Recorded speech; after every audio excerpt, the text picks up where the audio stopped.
6h midi, mettez-vous d'accord, Benjamin Glaise. Et oui, mettez-vous d'accord, c'est l'heure de débattre sur Sud Radio avec l'ensemble de nos débatteurs du jour. Je vous les présente. Jean-Christophe Gallien, bonjour. Bonjour.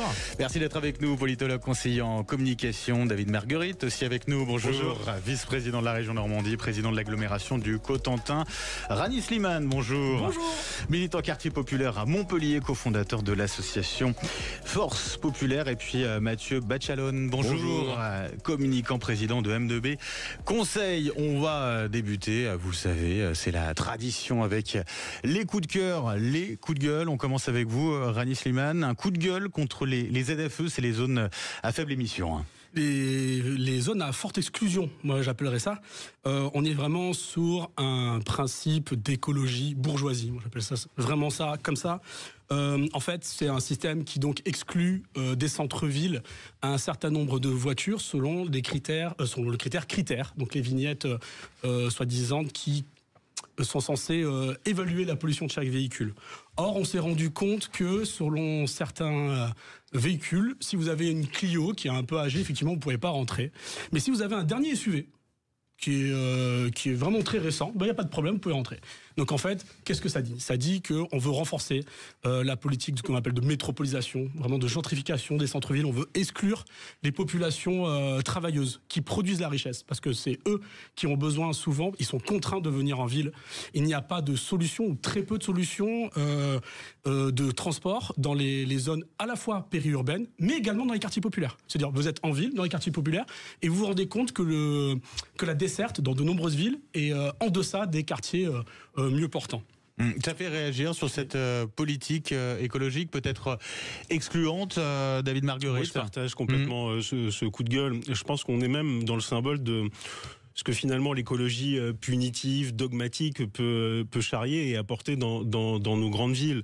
En l'occurrence, d'exclure les plus modestes au nom d'une idéologie qui est celle de la décroissance et qui consiste toujours à regarder le monde tel qu'on voudrait qu'il soit et non tel qu'il est dans la réalité profonde. Alors je suis pas convaincu que vous pensiez exactement la même chose que moi en critiquant les ZFE, mais moi je constate les effets sur le terrain en région Normandie puisqu'il y a une ZFE qui est mise en place à Rouen en particulier, et en effet c'est toujours les plus modestes qui sont écartés et ce au nom d'une idéologie des quartiers, d'une écologie qui finalement va à rebours de l'histoire et puis même de ce qu'elle prétend défendre. Donc je trouve vraiment que la ZFE est un symbole, peut-être un des plus importants symboles, des plus forts symboles de ce que l'écologie peut faire de pire lorsqu'elle est idéologique, voire fanatique. On parle d'écologie, vous voulez parler d'énergie, David Marguerite, vous gardez la main. Un coup de cœur. Oui, un coup de cœur pour la programmation pluriannuelle de l'énergie. On l'attendait, ça fait 18 mois qu'on l'attendait à peu près, et enfin ce gouvernement a choisi dans cette programmation pluriannuelle qui quand même vise la politique énergétique de la France pour les 10 prochaines années, donc c'est un sujet extrêmement important, reconnaît le nucléaire comme le principal vecteur de la décarbonation dans notre pays. Et ça, c'est une très bonne nouvelle puisqu'on sort des vicissitudes des dernières années sur le sujet et on reconnaît enfin que cette énergie est une énergie décarbonée avec un objectif cible à 57 réacteurs. Donc dans la programmation qui va être soumise à concertation, il y a 6 EPR 2 qui vont être mis en place. Alors je suis bien placé pour connaître le sujet dans mon territoire du Cotentin où on attend le démarrage de l'EPR de Flamanville.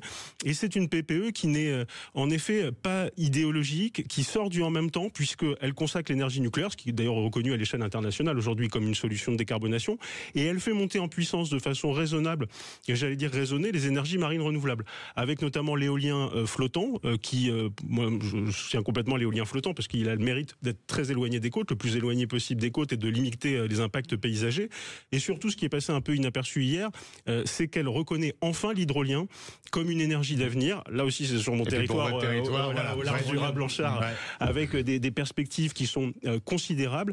Donc je trouve qu'on a une proposition qui est là équilibrée.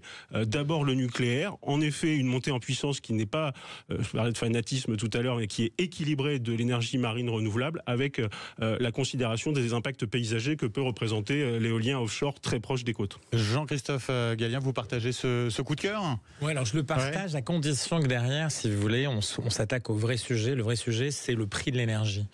le vrai prix de l'énergie et combien au final, si vous voulez, l'acteur économique, nous, chacun d'entre nous, va finalement pouvoir... Ça nous concerne tous, bien sûr. C'est dans l'électricité, parce que forcément, on parlait de voitures tout à l'heure, aujourd'hui, tout est électrique ou presque, donc on est dans cette production d'électricité effectivement merveilleuse. Et l'hydrolien, je souligne ce point-là parce que ça a été un truc qui a été oublié pendant des années. On a un potentiel ici qui est énorme. Si on le relie en grande partie notamment avec l'hydrogène, on a un potentiel qui lui est énormissime, je veux dire, dans ce pays. C'est-à-dire qu'en réalité, mais ce qui m'importe vraiment moi à mon niveau, encore une fois, de très terrain, c'est le prix de l'énergie. Vous savez, aujourd'hui, il y a une élection aux États-Unis. Le petit miracle économique de ces dernières années aux États-Unis, il ne tient qu'à un seul point, c'est le prix de l'énergie et l'accès à une énergie extrêmement peu chère, qu'elle soit électrique ou évidemment fossile pour une partie.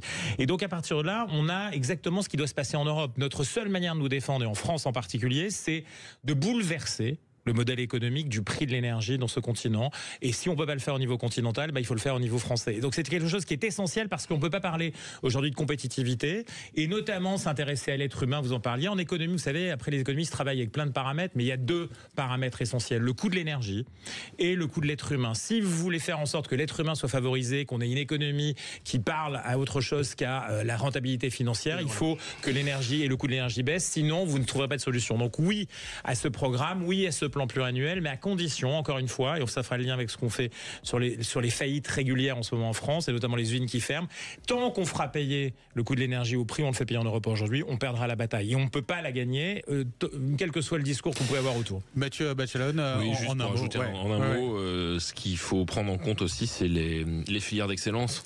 Et c'est vrai qu'en France, on a cet atout de cette filière nucléaire qui est pourvoyeuse d'emplois en plus. Il y a énormément de personnes qui travaillent. Il y a une capacité d'innovation qui est assez importante.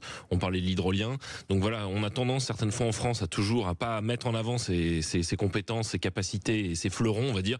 Là, c'est un fleuron, donc c'est bien que ça puisse être mis en avant et on espère que ça pourra être développé à la fois pour le consommateur et pour les salariés qui travaillent dans cette branche. On parlait de fanatisme tout à l'heure, mais quand même, je pense qu'il y a une hémiplégie sur la question du nucléaire. Oui, bien sûr. C'est que il y a un facteur de fragilité géopolitique au fait d'avoir un territoire truffé de centrales nucléaires. Je pense que c'est quelque chose qui est tout le temps mis sous le tapis. C'est une fragilité structurelle de notre pays et il ne faut pas le mettre sous le tapis, il faut en parler. Bon, en tout cas, on se retrouve dans un instant. Mettez-vous d'accord. On poursuit les débats avec encore des coups de cœur, des coups de gueule. Il y en aura un de chaque. Voilà, pour équilibrer. À tout de suite.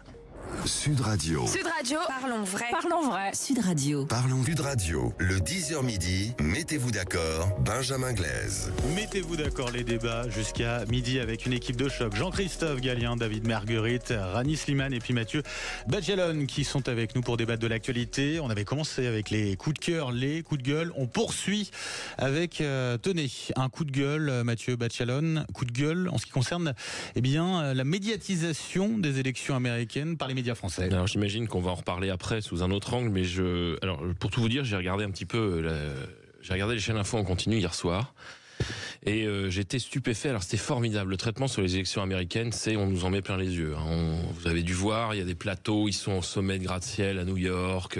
Il y a des correspondants, France Info à le service public, donc France Info et France Télé, à une trentaine de correspondants quasiment dans tous les États américains. Je trouve ça formidable, mais je me rappelle des élections européennes, qui étaient il n'y a pas si longtemps. Et qui avait quand même une incidence assez importante aussi sur la société française et sur les politiques qui vont sur la vie quotidienne des Français.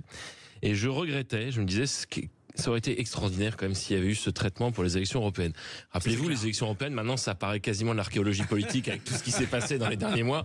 Mais les élections européennes, c'était quand même, ça se résumait un peu à Jordan Bardella a fait la bise à quelqu'un sur TikTok et ce genre de choses. Et il y avait quand même des enjeux qui étaient assez importants et j'aurais aimé effectivement qu'on ait des correspondants qui nous expliquent que en Autriche, les Autrichiens vont voter de telle façon parce que le FPE est important, l'extrême droite est importante, qu'en Allemagne il y a le SPD, que en Espagne Podemos, voilà. Et donc là, je trouve qu'il y a ça interroge un petit peu sur la fascination qu'il y a dans la société française, et notamment, j'invente rien, sur les élites, et notamment les élites médiatiques vis-à-vis des États-Unis. On a l'impression qu'ils sont... Le rêve américain. Alors, c'est une soumission, c'est pas une fascination. Il y a un livre qui est très intéressant de Régis Debray de 2007 qui s'appelle Civilisation, comment la France a été américanisée, que je conseille à tous nos auditeurs. Et il y a cette fascination-répulsion toujours en France, qu'on revoit encore à nouveau sur ces élections américaines. Et je trouve ça assez fascinant. Alors c'est un coup de gueule, mais je comprends cette fascination. On est tous un petit peu fascinés par les États-Unis. Mais là, ça trouve un peu son paroxysme, comme à chaque fois, comme tous les 4 ans, lors des élections américaines. Et les médias français sont évidemment complètement omnubilés, fascinés par ce qui se passe là-bas. On va revenir très largement sur ces élections américaines, j'allais dire, européennes, dans quelques instants. Mais d'abord, un coup de gueule, celui de Jean-Christophe Gallien. Peut-être un petit mot sur... juste sur très vite. Avant de parler parce de que votre coup de c'est gueule. important, parce que en fait, moi j'ai une agence à Bruxelles qui fait des affaires européennes. Et à un moment donné, au moment de la première commission von der Leyen, là, il y a la nouvelle, on s'était posé la question de savoir si, et très sérieusement, beaucoup d'acteurs indépendants comme nous, on est à Washington de temps en temps, mais là on se disait finalement ça n'a plus aucun sens d'avoir notre bureau à Bruxelles, on va le transférer à Washington en fait en réalité. Pourquoi je vous dis ça? Parce que à un moment donné, il y a des rapports de force. Les États-Unis auraient pu être le 28e ou 29e à une époque, maintenant le 28e État d'une union, je dirais, qui dépassait l'Atlantique. La réalité, c'est qu'on est tous devenus le 51e État américain. Mais pour des raisons très objectives. Pourquoi les médias sont dessus? Parce que c'est d'abord un marché électoral exceptionnel. Enfin, pour connaître la campagne américaine de près, quel plaisir de vivre une campagne comme ça, même si en France on la traite comme si c'était des demeures et ainsi de suite. C'est techniquement, si vous voulez, en termes de démocratie, oui, peut-être que ça va faire hurler certains. C'est une vraie élection. Et nous n'avons pas connu, quand j'entends Monsieur Barrot ce matin qui dit mais quelle honte cette élection, quelle catastrophe, ainsi de suite. Et alors lui, je sais pas d'où il sort, de la Haute-Loire. Son père aurait jamais dit ça, par exemple, Jacques Barrot. Je peux vous l'assurer. Mais dire ça alors que nous, on n'a pas été fichus d'avoir une élection présidentielle en 2022 digne de ce nom, qu'ensuite on a cumulé une élection européenne. Oui, malheureusement. Pourquoi on s'intéresse à ce qui embrasse Monsieur Bardella? Parce qu'il se passe rien, et qu'ensuite on a fait 3 semaines d'élections législatives, l'élection majeure de ce pays quand il n'y a pas d'élection présidentielle.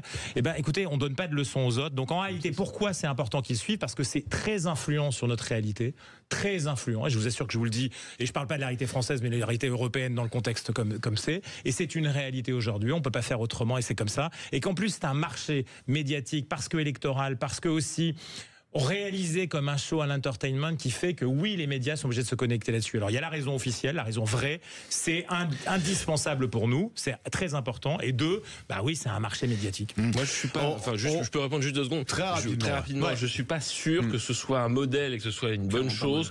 Par rapport à nous, excusez-moi, mais enfin, je préfère une vraie élection qu'une élection qui n'existe pas. Je suis pas fasciné par les clips de campagne payés par les donateurs qui le débat est ouvert, on met une petite parenthèse, s'il vous plaît, on y reviendra tout à l'heure plus largement, mais déjà, je voudrais qu'on entende votre coup de gueule. Mon coup de gueule, c'est Jean-Christophe Gallien, Économie française, avec ses annonces d'Auchan et de Michelin ce matin-là. Ce matin, on découvre quelque chose qui est en ligne de fond. On a eu ce débat sur le mensonge d'État sur les finances publiques. Un mensonge d'État. Et ça aussi, alors là, voilà. Sur la réalité. Les ennemis de la démocratie sont aux États-Unis. Monsieur Trump, Madame Harris sont tous fous. Nous, on a un mensonge d'État chez nous. Et ce mensonge d'État était doublé d'un mensonge sur la réalité de l'économie française, puisqu'on nous racontait que jamais eu autant d'emplois créés, que la réalité était magnifique en termes de continuum d'activité. Non, c'est faux, et ça fait des semaines que c'est pas vrai. Et ça peut pas marcher autrement, puisque les grands acteurs sont partis, les acteurs qui suivent les grands acteurs sur le territoire ne fonctionnent plus. Et là maintenant, on a Michelin qui nous annonce la fermeture de 2 usines, après que non pas son PDG, parce que c'est une commandite par action, c'est un co-gérant, nous avait dit qu'il s'intéressait qu'à l'être humain, que l'idée c'était de promouvoir la réalité de l'être humain dans l'entreprise. 2 unités, dont une historique à Cholet, par exemple, qui va fermer. Auchan, on n'en parle pas, mais c'est une réalité, ça a été dit dans votre journal. Oui, qu'est-ce que c'est Auchan? C'est une entreprise qui, sur le grand secteur de la grande distribution, oui, il y a de la compétition, oui, c'est dur. Oui, c'est dur, mais les autres s'en sortent. Les autres s'en sortent pourquoi? Parce qu'ils travaillent, ils font de la communication, ils exploitent aussi une partie des filières, ils mettent la pression sur les pauvres gens qui leur vendent des produits pour ensuite les revendre à nous, mais en même temps, Auchan, ils ont disparu de la circulation. C'est comme si une marque, si vous voulez, c'était éteint. Ils n'existaient plus. Donc pourquoi aller dans un magasin? Ils avaient encore des magasins à 2 étages. Enfin, tout est faux dans leur modèle. Et en réalité, aujourd'hui, c'est dangereux. Pourquoi? Parce que on parle de quel type d'emploi? Les derniers qui existaient pour un certain nombre de personnes non formés ou pas assez formés, ou vous voyez, des gens qui, quand on est à la caisse, on fait un vrai métier. Quand on est dans les rayons, on fait un vrai métier. Qu'est-ce qu'on fait après derrière quand il n'y a plus Auchan? C'est pas les acteurs de proximité qui vont les prendre derrière. Donc c'est une réalité concrète qui est en train, une ligne de pente, je vous le dis, dans cette économie française, qui est doublée de ce mensonge d'État par un mensonge sur les qualités de l'économique de ce pays. Rani Slimane, ça vous fait réagir ça? Oui, bien sûr, je suis d'accord avec ce qui a été prononcé, mais je voudrais vraiment insister aussi sur la part de responsabilité d'un grand groupe comme Auchan. C'est un groupe qui s'est gavé, contrairement à ce qu'ils disent, pendant le Covid, notamment.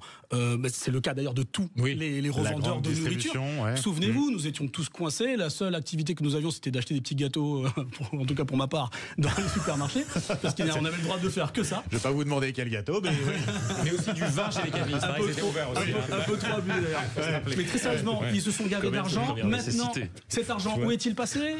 Qu'en ont-ils fait? L'ont-ils réinvesti dans l'outil de production? L'ont-ils investi justement, comme vous le disiez, sur la manière de développer leur entreprise? Non, ils se sont gavés. Ils ont mis ça dans les poches des actionnaires. Et maintenant, c'est qui paye? C'est la caissière, c'est le manutentionnaire. Et ça, dans notre pays, on ne peut pas l'accepter. Ce n'est pas acceptable.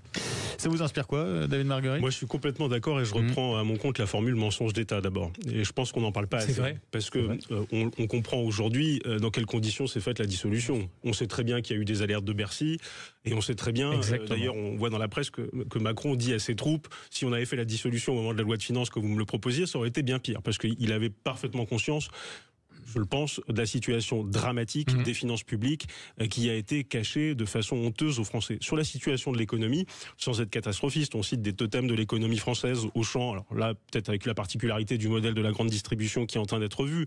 On parle de Michelin, en effet, et on parle d'un nombre de défaillances d'entreprises qui est à un niveau très élevé, voire historiquement élevé. Je voyais un article hier qui montrait que la courbe était revenue à 10 ans en arrière, c'est-à-dire à une période où on était en période de crise massive. Il y a d'autres signaux faibles sur l'économie comme la baisse de l'intérim qui est, on le dit souvent, le précurseur d'une baisse de la courbe sur le plan économique et de la courbe de l'emploi, et on voit que les dernières statistiques de France Travail ne sont pas très bonnes. Donc en effet, on est dans une situation qui est beaucoup plus périlleuse, voire grave que ce qu'on nous disait.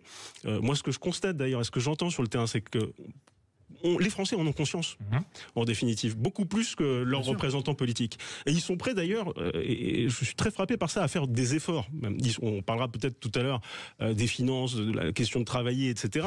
Mais je crois que les Français sont prêts à entendre la situation difficile pour peu qu'on arrête de leur raconter n'importe quoi, comme ça a été le cas. Ils ont conscience que la France ne peut pas vivre à crédit durablement et qu'on n'est peut-être pas si loin de la Grèce d'il y a 7-8 ans maintenant. Donc je crois qu'il y a une vraie prise de conscience. Les Français, ils ont vraiment conscience. Je pense que les Français, ils ont vraiment conscience aussi du coût du capital. C'est-à-dire des gens, ben oui, il faut en parler.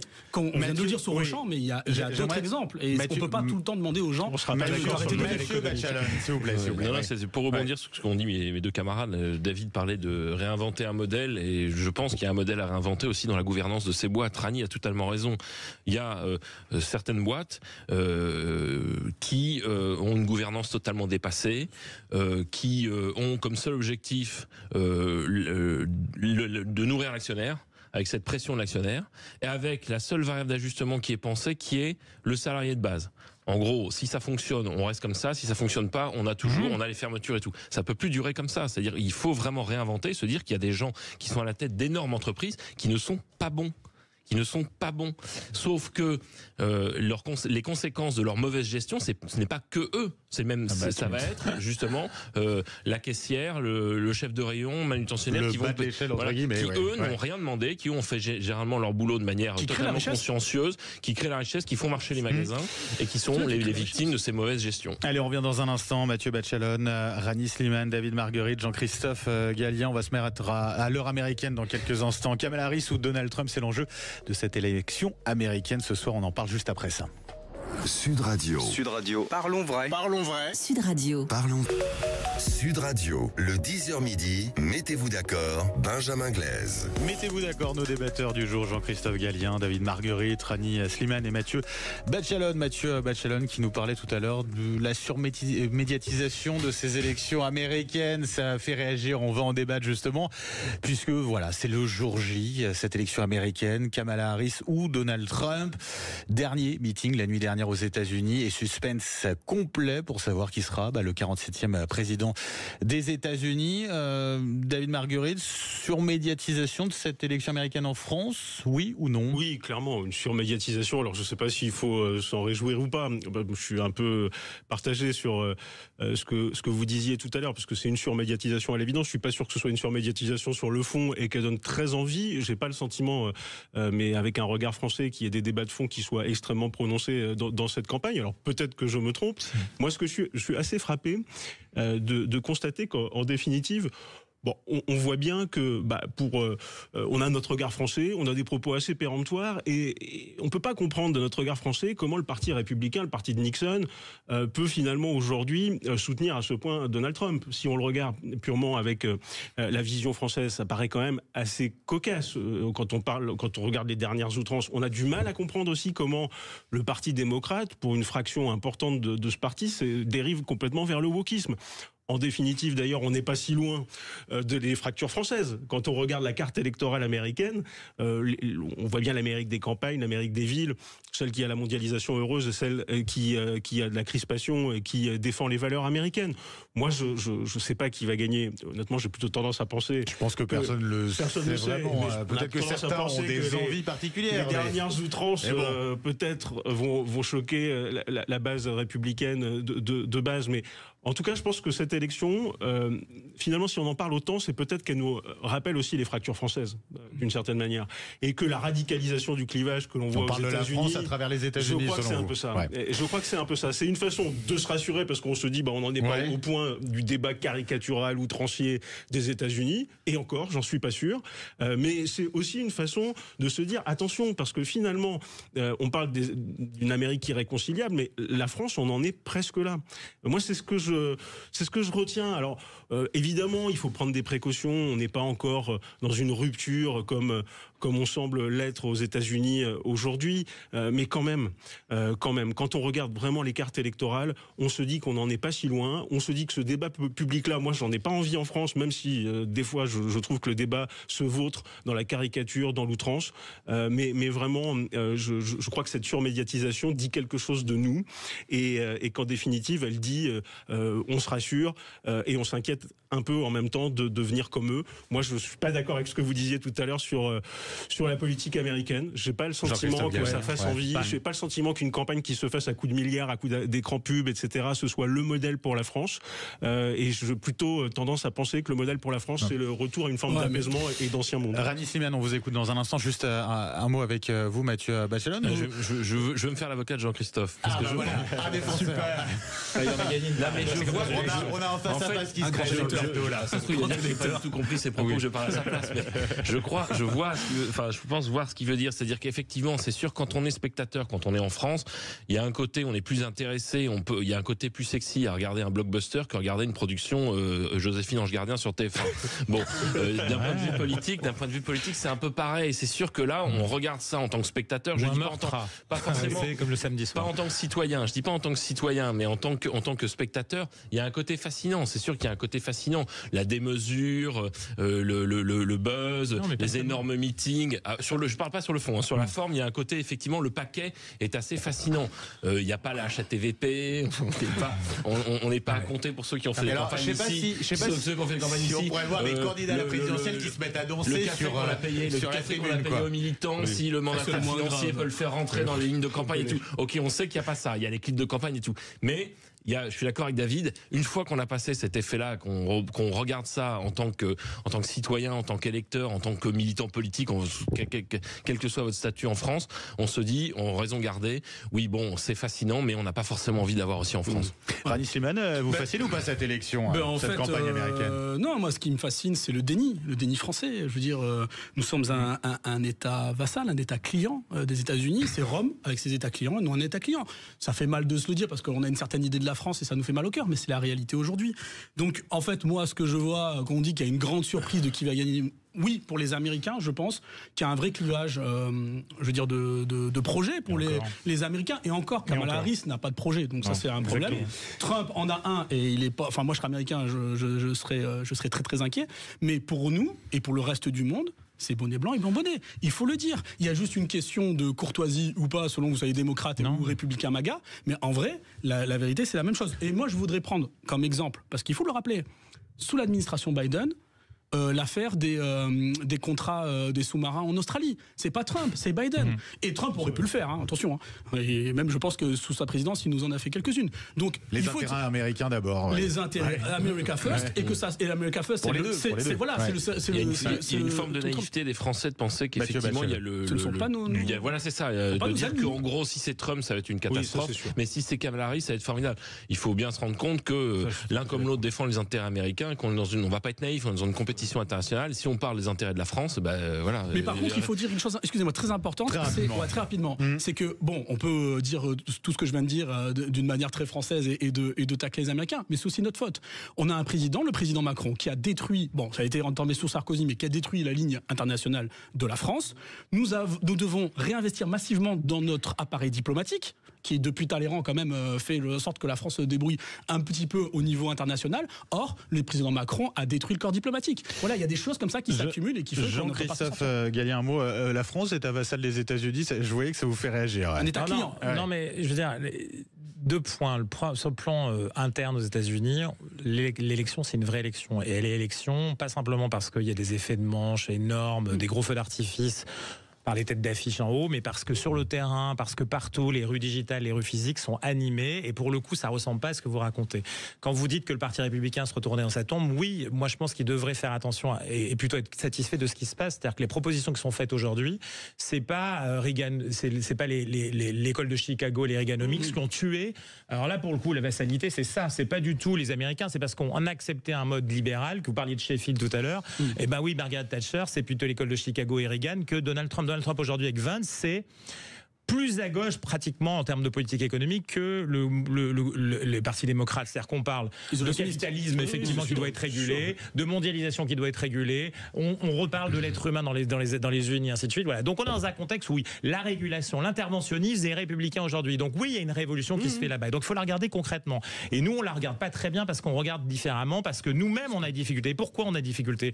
Vous êtes à Paris aujourd'hui, qui augmente les prix de l'immobilier qui sont déjà hors de propos. Les Américains rachètent. Donc l'argent, le dollar aujourd'hui, investi en Europe largement, une partie heureusement, mais pas simplement comme ça. Donc on est dans une... Voilà, on regarde ce qui se passe là-bas parce qu'on se dit mais finalement ça marche plutôt pas mal de l'autre côté. Ils viennent nous manger ici ce qu'on pouvait faire il y a ne serait-ce que 10 ans en arrière aux États-Unis. Donc il y a quelque chose qui s'est passé, on le regarde comme des trains passés. Donc oui, on est vassaux, mais on n'est pas seulement vassaux, on est en 2e division, voire en 3e division. Et ça, c'est pas acceptable parce que la 3e division, on l'accepte ou on la fait ou on la fait pas. Oui, effectivement, quand on tue le corps diplomatique, oui, quand nos entreprises, les unes après les autres, sont ou déplacées à l'étranger ou meurent parce que, encore une fois, concentrés dans un capitalisme qui favorise les gens qui ont beaucoup d'argent, plus en Europe qu'aux États-Unis, plus en Europe qu'aux États-Unis. La provincialité américaine est beaucoup plus forte que ce qu'elle est au niveau européen. Donc ça, c'est un point essentiel. Et à partir de là, aujourd'hui, on regarde les choses, oui, avec un espèce de déni, oui, avec une espèce de supériorité, oui, avec une morgue, mais aussi une crainte. Parce que qu'est-ce qui se passe chez nous aujourd'hui ? C'est ce que vous disiez tout à l'heure. C'est-à-dire que, le marché est en difficulté. La société est en difficulté beaucoup plus dans beaucoup d'endroits que ce qui se passe aux États-Unis. Parce que le territoire est plus vaste aux États-Unis déjà. Alors qu'ici, les choses, oui, les frictions, les concentrations et les difficultés se font réelles. Et en plus, vous avez d'autres paramètres en France qui n'existent pas dans ce pays-là et dans ce continent. Donc, après, sur l'international, c'est pas facile. Vous êtes chinois, vous êtes russe, vous êtes européen, c'est pas facile de savoir ce qui va se passer. Vous êtes africain, vous savez pas trop ce que vous allez être mangé, ni par Kamala Harris, dont on sait pas grand-chose en termes de propositions. C'est du Biden augmenté, ça va être aussi simple que ça. Donc, il peut y avoir une guerre en Ukraine. Il n'y avait pas de guerre pendant le mandat de Trump. Je dis pas que Trump était très bien, mais il n'y a pas eu pendant 4 ans ce conflit, sauf un conflit économique avec la Chine. Donc, arrêtez. Donc, après, derrière, c'est compliqué, mais c'est toujours majeur. Et c'est pour ça qu'on s'y intéresse, parce que une partie de notre destin quotidien, une partie de notre destin de nos enfants et ce qui va se passer derrière se joue aussi là-bas. Donc on ne peut pas le regarder comme étant quelque chose qui en plus est une vraie élection, se passe sans qu'on considère ce qui peut se passer. Évidemment, qu'est-ce qui se passe à Pékin est aussi important, mais on a plus de mal à s'y intéresser, on a plus de mal à comprendre ce qui se passe. Mais on ne peut pas dire que c'est une vraie élection, c'est quand même compliqué de dire que... venez avec moi à faire un tour là-bas, plutôt qu'en parler à distance, venez avec moi à faire une élection là-bas. On y va. Mais bien sûr, c'est une vraie élection. Non, mais c'est pas la question du débat. On élit les 2 chambres en même temps. Comme quoi, effectivement, cette élection américaine anime les passions. Ici en France, on a la preuve sur ce plateau. Allez, de toute façon, les élections américaines, on va continuer d'en parler avec André Berkoff juste après cette émission à partir de midi. Et puis, édition spéciale demain matin avec Jean-Jacques Bourdin, toutes les équipes de la matinale de Sud Radio. Et puis, notre correspondant Alexandre Priam, qui est aux États-Unis, et qui nous racontera tout ce qui se passe sur place. Dans un instant, je vous propose de revenir en France, ça vous dit? Oui. Oui. Est-ce que les Français travaillent assez? Et les Français ne font rien. Et c'est ce que dit, les Français ne travaillent pas assez, c'est ce que dit le ministre de l'économie. Bon, on va en débattre dans un instant, à tout de suite. Sud Radio. Parlons vrai. Sud Radio. Parlons Sud Radio. Le 10h midi, mettez-vous d'accord, Benjamin Glaise.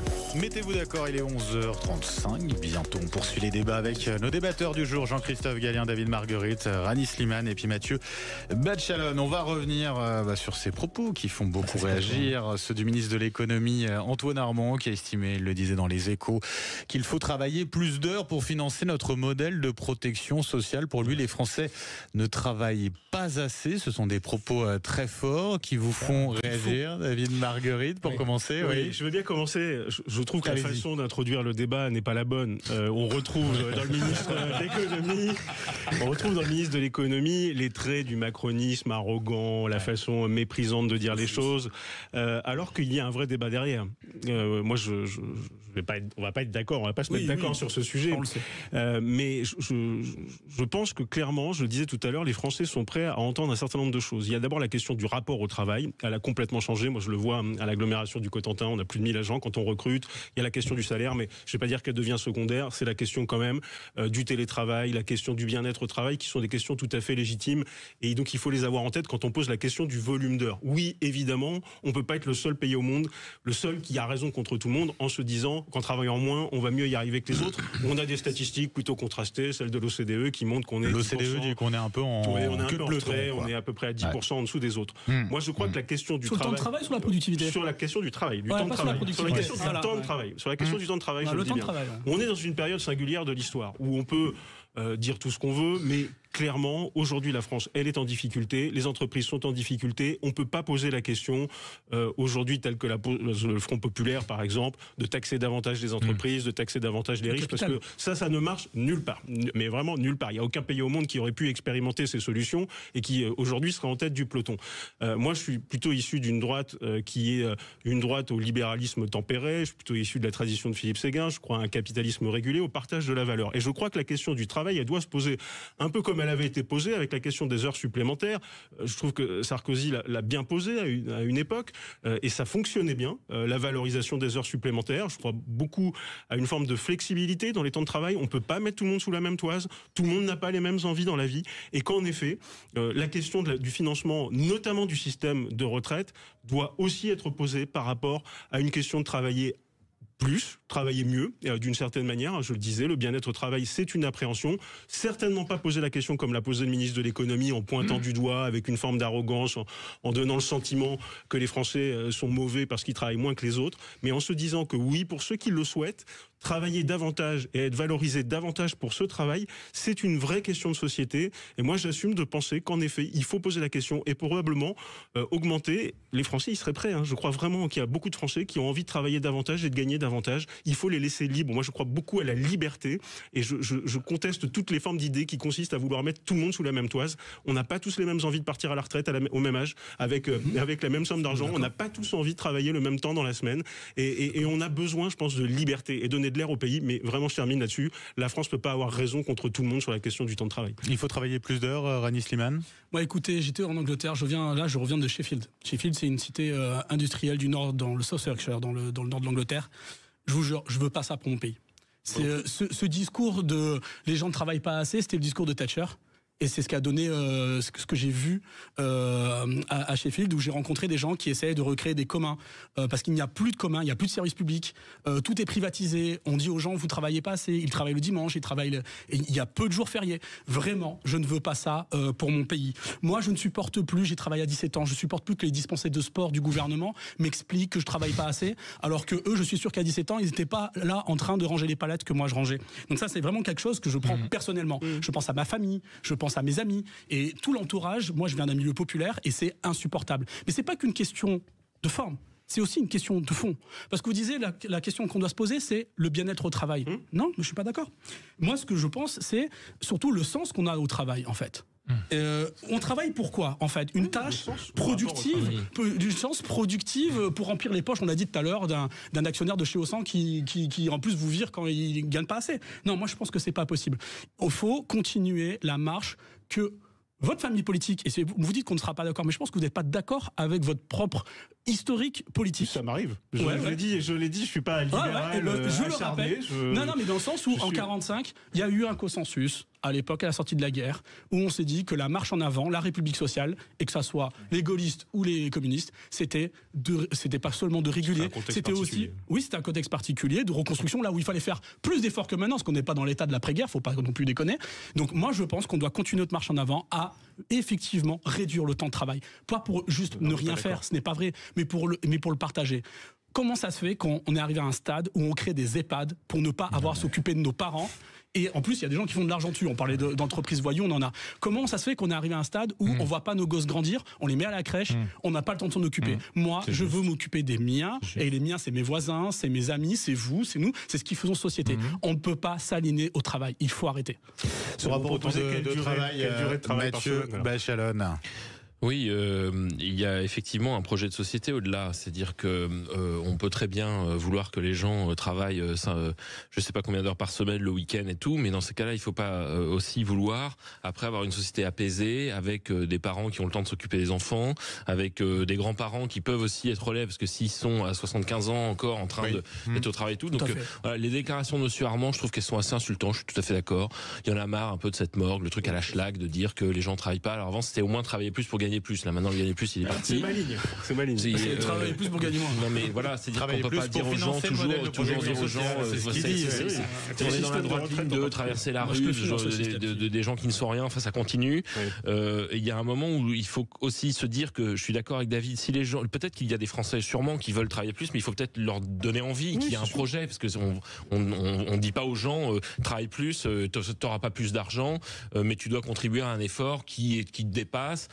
Dans le même temps, on va faire aucune coupe budgétaire au niveau du millefeuille administratif, au niveau des opérateurs de l'État, au niveau de, je vais citer le commissariat au plan de Monsieur Bayrou, qui, enfin, c'est peut-être une goutte d'eau, mais je veux dire, c'est un symbole. Quand il veut, il nous donne son plan. Non, mais c'est un symbole de, voilà, toujours demander les efforts aux mêmes. Il y a une question d'adhésion. C'est comme pour l'impôt. On dit, pour qu'il y ait l'impôt, il faut qu'il y ait une adhésion au projet. Pour qu'on travaille plus, il faut aussi qu'il y ait une adhésion au projet et que les gens comprennent. Si c'est pas uniquement de taper sur les doigts en disant que les Français sont des feignants, ça suffit. Ce discours, on l'a trop entendu et ça marche pas. Je rappelle les propos précisément d'Antoine Armand, ministre de l'économie. Il faut travailler plus d'heures pour financer notre modèle de protection sociale. Jean-Christophe Gallien, est-ce que vous trouvez, vous aussi, cette formule insultante? C'est même pas insultant. C'est-à-dire c'est quand même le ministre de l'économie et des finances de ce pays. C'est-à-dire que vous vous rendez compte que c'est un ministre de l'économie et des finances dans un pays comme la France, c'est quoi, 6e puissance mondiale aujourd'hui. Avoir ce niveau, je ne parle pas d'expression, mais de conceptualisation de ce qu'est son rôle, parce que c'est ça dont il parle en fait. En réalité, mon rôle, c'est quoi? C'est de faire travailler plus les gens, de prélever davantage sur le travail, alors qu'on sait très bien aujourd'hui, par exemple, que dans un pays comme la France, au moment où on est là, c'était l'occasion géniale. Pourquoi j'en veux à la classe politique? Parce que c'était le moment génial où on pouvait faire baisser un peu l'intensité du gauche-droite, donc il a pesé ses mots, j'imagine. Exactement. On sait par exemple aujourd'hui qu'il faut arrêter avec la fiscalité sur le travail. Il faut arrêter avec la fiscalité sur le travail. C'est indispensable. Aujourd'hui, les flux qui ne sont pas traités, et là je parle pas je suis un libéral, c'est les flux financiers. On parlait tout à l'heure de ce capitalisme de concentration. Qu'est-ce qu'il fait? Il fait du résultat financier, il fait du chiffre d'affaires financier. Pourquoi? Parce qu'aujourd'hui, faire du chiffre d'affaires dans le travail, ça n'a aucun intérêt, même quand vous êtes une multinationale. Même quand vous êtes une multinationale. Donc même quand vous avez la possibilité de déplacer la valeur que vous faites produire à un endroit, taxer à un autre endroit et vendre à un autre endroit encore.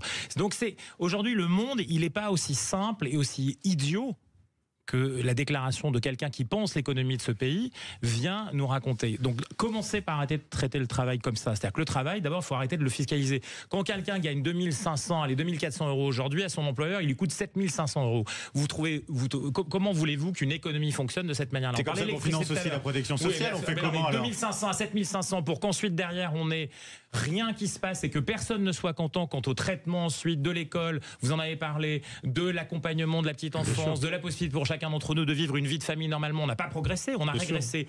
Début des années 70, c'était quoi? Dans un couple, il y avait une personne qui travaillait, elle travaillait 40 heures. Il y avait une personne sur les deux. Alors oui, c'était souvent un mec. Il travaillait comme ça. Il était propriétaire le plus souvent. Il avait qu'une voiture. Il partait peut-être que 4 semaines en vacances, mais les enfants rentraient déjeuner à midi à la maison. Il y avait du sport qui était accompagné, ainsi de suite. Aujourd'hui, il y a dans un couple, il y a les deux qui font minimum 35 heures, mais en réalité, ils en font beaucoup plus parce que c'est une blague. Ils font 40-45 heures. Les deux cumulés, ils ont leur gamin qui est à la crèche depuis qu'il a 6 mois. Les enfants sont pas accompagnés. Ils vont dans une cantine qui est dégueulasse parce que même avec les finances publiques de monsieur, je sais même plus comment il s'appelle, ministre des Finances, et ben on mange mal parce que c'est la Sodexo, je ne sais qui, parce que c'est un marché gigantesque qui a été fait même à Paris. Donc vous vous rendez compte où on est rendu et on a progressé, on n'a pas progressé. Et pourquoi on n'a pas progressé? Parce qu'on a financiarisé notre économie, on a marchandisé chacun d'entre nous. Et ça, c'est ni de gauche ni de droite. Il faut revenir à des fondamentaux. Ça part de l'énergie, vous en avez parlé tout à l'heure. Oui, l'hydrolien, ça paraît ridicule. Le micro-hydrolien, ça a une capacité demain de faire autre chose. Oui, derrière, il faut travailler sur la fiscalité du travail parce que oui, même si l'URSSAF sera pas contente, bah ouais, ça suffit. Il faut fiscaliser ce qui aujourd'hui la question de la fiscalité du travail ne rapporte rien à la société. Très rapidement, je veux aussi quand même parler un peu de politique dans cette histoire parce que bon, il y a le ministre qui a dit cette énormité. On va en reparler de la politique, de cette énormité. Mais par contre, il faut aussi se souvenir que ce discours a une antériorité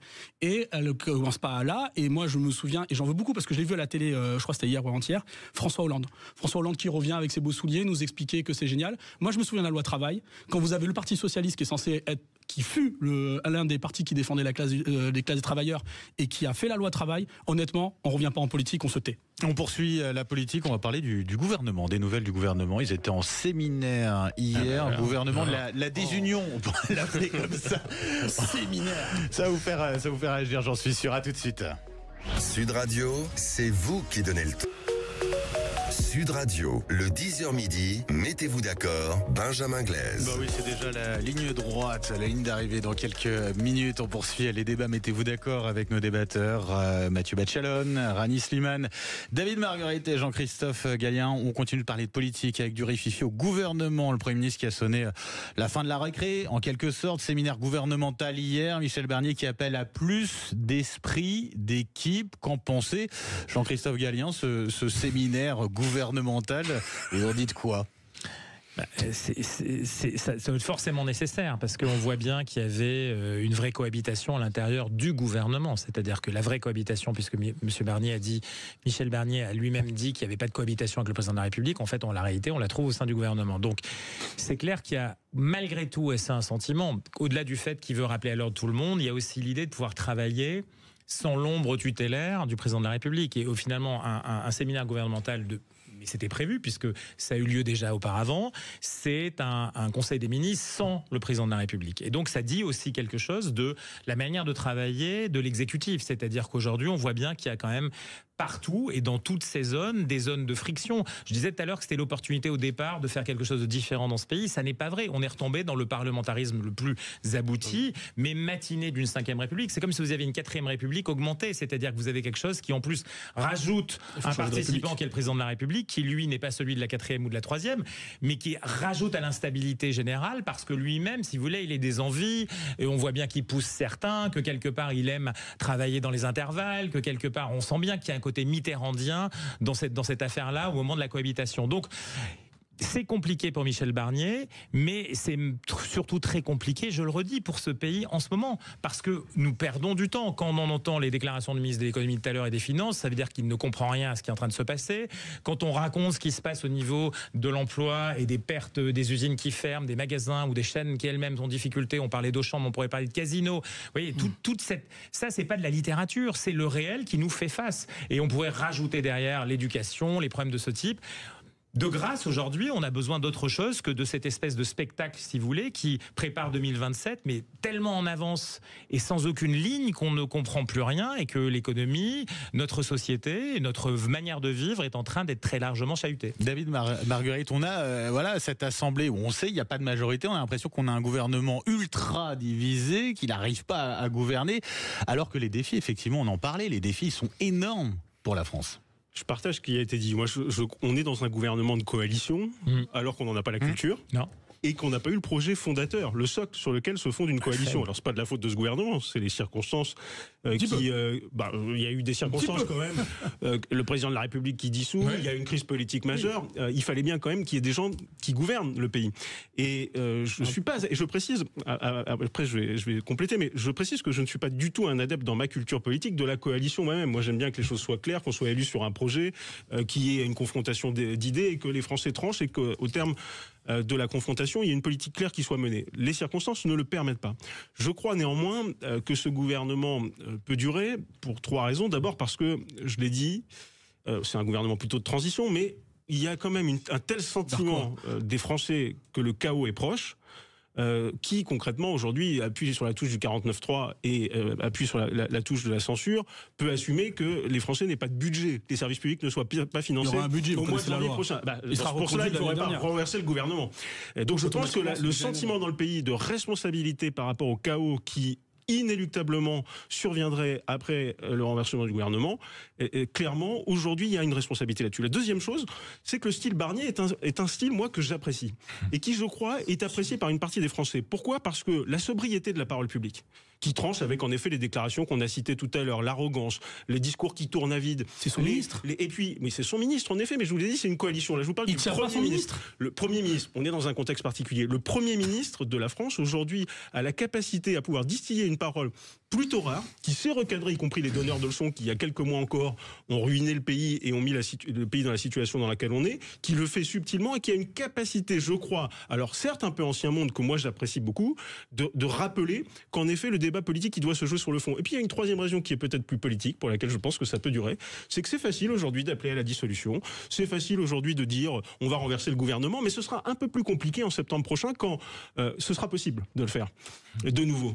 Et que concrètement on sera à 18 mois de l'élection présidentielle et que je suis pas sûr qu'il y en ait tant que ça qui ait intérêt, pour des raisons purement tactiques, à ce moment-là, à appuyer sur la touche. Et je crois vraiment que c'est l'intérêt de la France et des Français que le gouvernement réussisse. On peut pas miser sur l'échec de ce gouvernement. Parce qu'on est dans une situation trop grave pour cela et les calculs politiques ne peuvent pas avoir leur place. Mathieu Bachelon, est-ce qu'on est en train de perdre du temps politiquement avec ce gouvernement ? Est-ce qu'il perd du temps ? Je sais pas, mais je trouve que la situation est assez illisible en réalité. Elle l'est, on l'a dit, parce qu'il y a des dissensions au sein du gouvernement, mais il suffit de regarder les débats à l'Assemblée. Moi j'ai regardé un petit peu les débats sur le PLF et le PLFSS. Il y a même au sein même du groupe, on va dire du bloc qui est censé soutenir le gouvernement, et même au sein même du groupe EPR qui est le nouvel avatar de la Macronie finissante, donc Ensemble pour la République, ils ne sont pas d'accord entre eux. Donc si vous voulez, c'est un peu compliqué déjà d'être soutenu par une majorité très réduite et qu'en réalité au sein de sa propre majorité, il y a des dissensions sur des projets. Il y a ça et il y a le côté illisible même de la politique du gouvernement Barnier. Je serais beaucoup moins enthousiaste que David là-dessus, mais on a quand même un gouvernement qui est censé, qu'on nous a vendu comme étant un gouvernement de droite, qui fait en réalité une partie de ses annonces sur les augmentations d'impôts. Donc moi je suis pas un électeur de droite, moi je me dis que je suis un électeur de droite, je serais un petit peu désorienté par ça. On a en même temps le côté va-t-en-guerre, matamor, on en a parlé de monsieur Armand, voilà. Donc moi je trouve ça totalement illisible. Donc on peut faire tous les séminaires gouvernementaux qu'on veut, je pense que la situation est assez inextricable, mais le péché originel vient du fait qu'on a imposé Michel Barnier, qui est issu d'une famille politique, mais qui a quand même pas gagné les élections législatives, qui est quand même assez ultra minoritaire, avec une coalition baroque et surtout, ça David avait raison, aucun projet. C'est-à-dire on peut faire une coalition, on a parlé de l'Allemagne tout à l'heure, mais il y a une tradition de coalition, mais généralement il y a aussi un pacte, un programme de gouvernement. Là on a fait une coalition sans projet, sans perspective et sans destin. Rani Slimane, pas de projet, c'est illisible cette action gouvernementale pour l'heure ? Mais c'est tellement pas lisible qu'il n'y a qu'une chose qu'il faut faire. Il faut abattre ce gouvernement. Il faut le faire tomber. Il faut en finir. Pourquoi la droite est venue sauver comme ça la soi-disant Macronie qu'elle aborde et que maintenant elle est devenue sa béquille, vous l'avez dit, sans projet, sans rien. Allez dans la rue. Les gens ne veulent pas de ce gouvernement. Les gens n'en veulent pas. Et à force de faire des courts-circuits... sur les termes, abattre... politiquement. Mais les mots ont un sens aussi. Non, parce qu'on appelle à faire tomber le gouvernement. Tomber, oui. Abattre, tomber le gouvernement. Abattre le gouvernement, c'est un langage très Troisième République. Oui, en plus. Oui. Attention, on va parler des États-Unis tout à l'heure. Non, je vais être très clair. Oui. Il faut faire tomber ce gouvernement et j'appelle les députés de toute sensibilité à voter Pour la faire quoi, à la censure. place Et ben excusez-moi, il y a une force politique qui arrive en tête. Mais Elle non, n'était mais pas vous n'avez majoritaire. pas gagné les élections. Oui, Vous personne n'avez n'est pas là. gagné. Est-ce qu'elle peut gouverner Vous n'avez pas cette gagné. Il gauche faut Eh ben, écoutez, en tout cas, elle est capable en ce moment même de faire passer des amendements au budget. aussi minoritaire. Écoutez, donc, le gouvernement n'arrive pas à faire passer ses propres amendements de budget en ce moment. C'est le NFP qui les fait passer. Faut arrêter. Et là, c'est la vérité. Cet après-midi, il y a le début de la session de cette semaine. Il y a les questions au gouvernement. Vous allez avoir le travail en commission. Vous allez avoir le travail sur le budget. Et la vérité, c'est que 149.3, et on va l'avoir. Il y aura un budget. Et moi, le budget sur lequel les députés ont travaillé, moi, il y a des choses super intéressantes qui sont passées, et notamment des propositions du modèle. S'il vous plaît. Mais si le gouvernement est renversé, qu'est-ce qui se passe? Parce qu'il n'y a pas de budget, concrètement. Il n'y a pas de budget si vous renversez le gouvernement. Vous connaissez la loi, il y aura un budget qui sera reconduit à la commission des finances, les règles sont claires. Une fois que vous avez fait tomber le gouvernement. Un budget que vous ne souhaitez pas. Parce que le budget actuel ne vous plaît pas, donc vous souhaitez renverser le gouvernement pour faire pire. Alors il reste une seule chose, c'est que le gouvernement accepte le budget que propose le Gallien, en un mot, on fait tomber ce gouvernement, qu'est-ce qui se passe après? Ça va tout résoudre ou pas? Rien, parce que vous avez un État faible, parce que vous avez un pouvoir faible. Et à partir de là, plus rien n'est possible. Et non seulement sur le plan interne, c'est déjà un drame absolu, on le voit, mais aussi sur le plan extérieur. Et c'est donc compliqué. Donc on a besoin très vite de trouver une solution qui...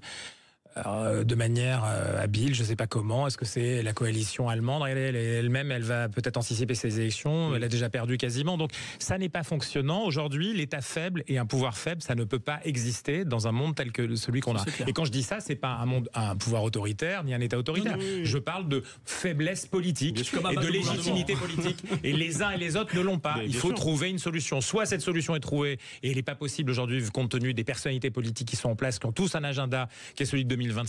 2027, ils n'ont tous que cet agenda. Et donc le reste, la vie des Français, le réel, et ainsi de suite. Merci à vous quatre. Jean-Christophe Gallien, politologue, conseiller en communication. Je le rappelle, David Marguerite, vice-président de la région Normandie, président de l'agglomération du Cotentin.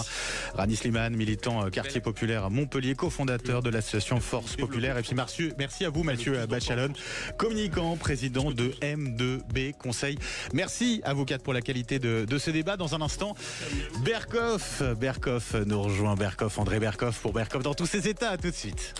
Sud Radio. Parlons vrai. Parlons vrai.